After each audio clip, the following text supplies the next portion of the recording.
how to make life to be user-friendly.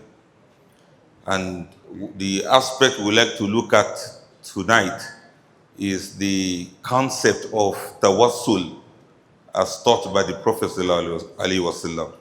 And the Prophet taught us this Tawasthul as one of the ways through which we can ask Allah's help whenever there are situations that we need Allah to assist us in. I picked this hadith from Sahih Bukhari and Muslim. It's a hadith that I will paraphrase because of time. It's concerning three travelers. They were traveling, and then there was a very heavy storm that was very, very serious. And they had to run for a shelter.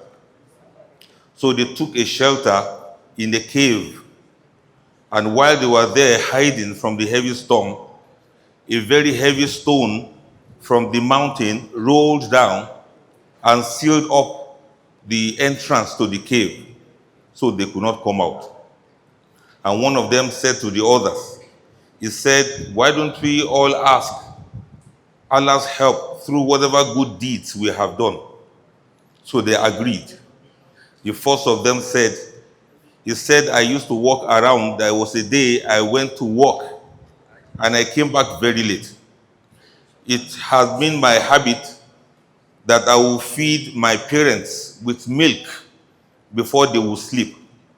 This is what I had always been doing in order to honor them and to feed them. He said, I came back very late on a particular day, and I made that they had already slept. It was my habit that they would drink from this milk first before any other member of my family. But I didn't want to disturb them.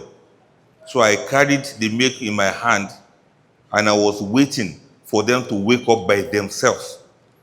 My children were even crying that they wanted the milk.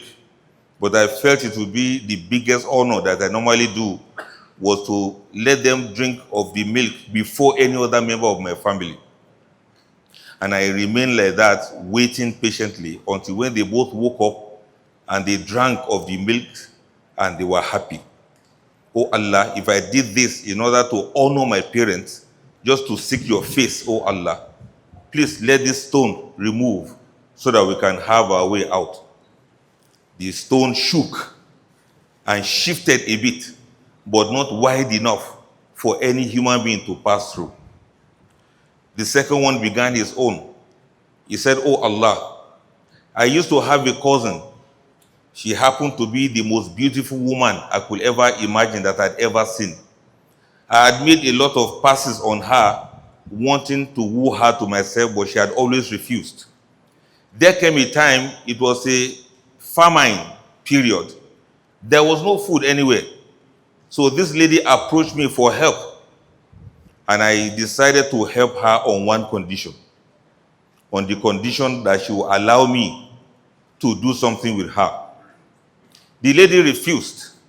But when the hunger due to the famine became more extreme, she came back again to ask me for help. And I told her I would help her based on that same condition. Because of so much suffering, she agreed. And as I entered into the room, wanting to do something with her, she said to me, fear Allah, do not break my seal except when it is lawful for you. He said, because she said fear Allah like that, the fear of Allah just engulfed me.